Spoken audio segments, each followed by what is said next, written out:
God so loved the world that he gave his only begotten Son, that whosoever believeth in him should not perish but have everlasting life.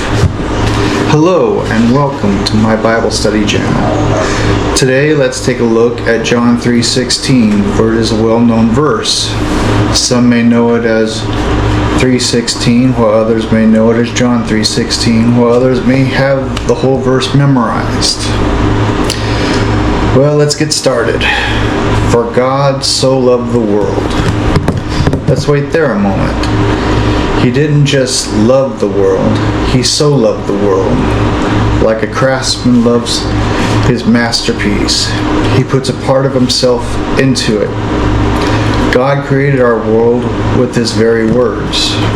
Genesis 1 says, "Then God said, 'Let there be light,' and there was light."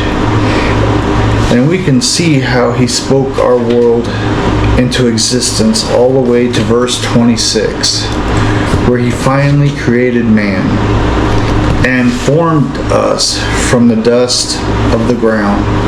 Like a potter forms the clay, and if that's not enough, he used his very breath to give us life. Look here in Genesis 2:7. "And the Lord God formed man of the dust of the ground and breathed into his nostrils the breath of life. And man became a living being." So may be only two letters, but it means so much. The dictionary defines "so" as "to a very great extent or degree." The Greek word John uses that we translate as "so" is hotos. In this way or thus. Let's try each of them. For God loved to such a great extent that he gave his only begotten Son. Or, for God loved in this way that he gave his only begotten Son. Either way, his sacrifice is great. To think how much we can learn from the word "so." The relationship a father has with his son, it's hard to describe, especially when God is love. The Father loves the Son, and the Son loves the Father. The sacrifice of the Father and the trust the Son has for the Father. It really gets you to thinking how hard it must have been for both of them. Well, so he loved the world so much that he what? That he gave his only begotten Son. He didn't just send an angel that are sometimes called sons of God, like in Genesis 6:2, that the sons of God saw the daughters of men. No, he sent his only blood-related Son, the one a father thinks as someone to carry his legacy. Luke 10:22, "All things have been delivered to me by my Father." The one that gives gifts, Matthew 7:11, "If you then, being evil, know how to give good gifts to your children, how much more will your Father who is in heaven give good things to those who ask him?"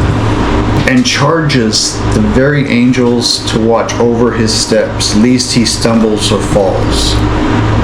Like in Matthew 4:6, "And said to him, If you are the Son of God, throw yourself down, for it is written, He shall give his angels charge over you, and in these hands they shall bear you up, lest you dash your foot against a stone."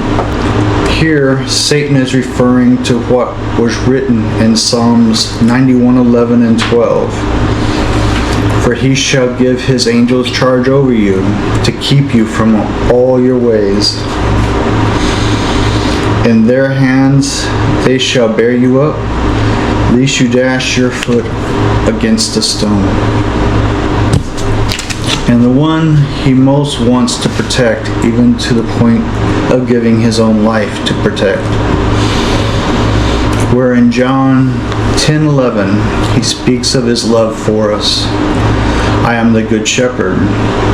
The good shepherd gives his life for his sheep. And where he tries to explain that the Father and the Son have the same character. So if he is trying to give an example of him being a good shepherd, how much more so for the Father that taught the Son. John 14:7 through 11. If you had known me, you would have known my Father also. And from now on, you know him and have seen him. Philip says to him, Lord, show us the Father, and it is sufficient for us. Jesus said to him, have I been with you so long, and yet you have not known me? Philip, he who has seen me has seen the Father.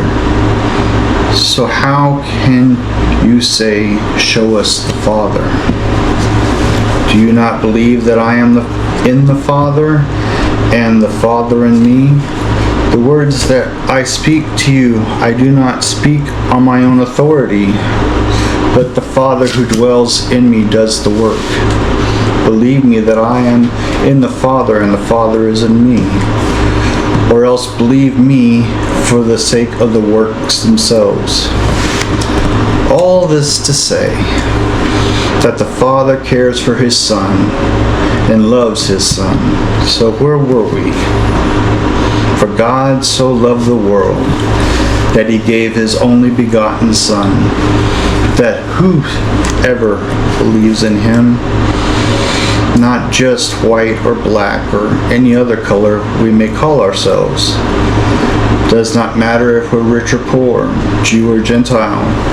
God created us all in his image. It does not matter where we are in life. He will meet you right where you are, just as you are. Christianity is not a religion. It is a relationship with Jesus Christ. Christianity cannot be forced on you. It is a decision you have to make for yourself.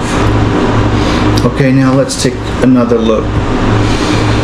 That whoever believes in him should not perish, but have everlasting life. Should not perish. That we should not die. Jesus died, but he rose again. So likewise, we most likely will die unless Christ returns before our appointed time. So in death, we shall not perish, but have everlasting life. So let's take a look at Romans 5:17.